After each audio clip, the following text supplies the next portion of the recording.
కాలము నాతో ఉంటానని క్షణమైనా వీడిపోలేదని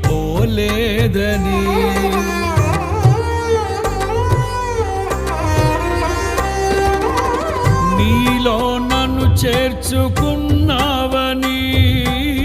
తండ్రితో ఏకమై ఉన్నామని ఆనందగానము నే పాడనా, ఆనందగానము నే పాడనా.